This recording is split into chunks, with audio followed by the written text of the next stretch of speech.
Ես էլ այդ տարիներին գրել եմ իմ թերևս ամենաընթերցակ բանաստեղծություն պոեմը «Մտորումներ ճանապարհի կեսին», որի թեման հենց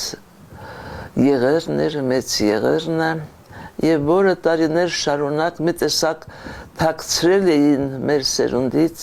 սովետական դաստիարակություն ստացած սերունդից, եւ մի օր մենք հանգարց զգացինք,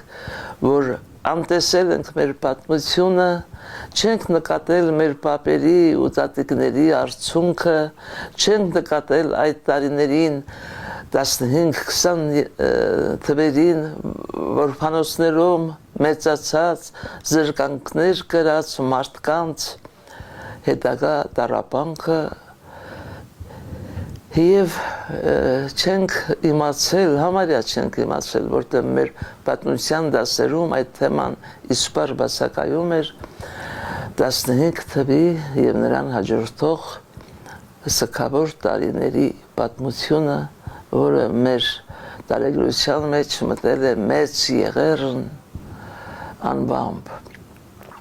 Իմ պոեմի մեջ հենց այդ խնդիրն է արծարծվում, թե ինչպես մենք մեծացել ենք անհաղորդ այդ ամենին եւ հանգած զարթնել է մեր մեջ այդ զգացումը։ Վերջին եղերնի դու անվերջ կսկից, այդ կերպ զարթնեցիր իմ երակներում, վանեցի տատիս կարոտ աչքերից եկար, փռվեցիր դու իմ աչքերում, ձգվելով մեր որ փողերից արդյոք, ինձ փաթաթվեցիր դու փուշ ու մացար, թե կոմիտասը զմրսված մորմոք քեզ իր հետ բերեց, երբ որ տուն դարձավ, ինձ բաժին հանեց բերից նիրսուքի, հեկ թեքեյանը հոգնած մահերգու, թե տարու բերվող հայոց սփյուռքի, տենդը խաթարեց խաղաղն իմ հոգու, լեզուն, ներ լեզուն, իր վերջին շնչում, պանդուխտի շուրթից կախված հազիվ հաս, օգնության կանչով ինձ նա է կանչում, այդպես տագնապով, այդպես սրտամաշ, ինձ համար կյանքը սկիզբ էր առնում իմ ծնված օրից, իմ ծնված օրով, եւ ես իմացա խռով, դրանից առաջ եղել աշխարհում 15 թիվ է անցել աշխարհով։ Սա ուղղակի մաքուր ճշմարտություն է, որ մենք իհարկե մեր ճանապարհի կեսին, պոեմը կոչվում է «Մտորումներ ճանապարհի կեսին», իմացանք այդ եղերական անցուդարձերի մասին եւ ամեն մեկս մեր ձևով քավեցինք եւ մեր մեղքը եւ նորոգեցինք մեր մեջ այդ խռովքոտ ապրումները, որ պիտի ապրեինք սկզբանե եւ չապրեցինք։ Իմ մեջ այդ զգացումը առանձնապես զորացավ, երբ ես 62-63 թվականին ճամփորդեցի առաջին անգամ Սփյուռք, Լիբանան, Եգիպտոս, Սիրիա եւ անմիջապես շփումներ ունեցա այն պապիկների, մամիկների հետ,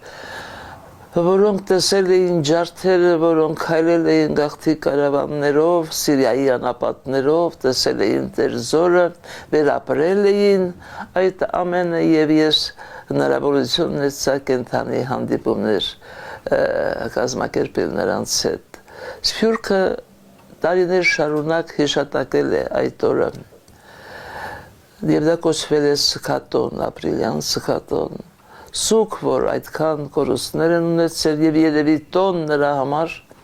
որ կարողացել են ապրել, հաղթել, շարունակել են իրենց արժանապատիվ գոյությունը։ Ահա այս բոլորը լցրեց իմ հոգին հավելյալ զգացումներով եւ վերադարձից հետո ես որ իմ հուշերն էի պատմում զանազան դահլիճներում կանգ էի առնում այդ ամենի վրա,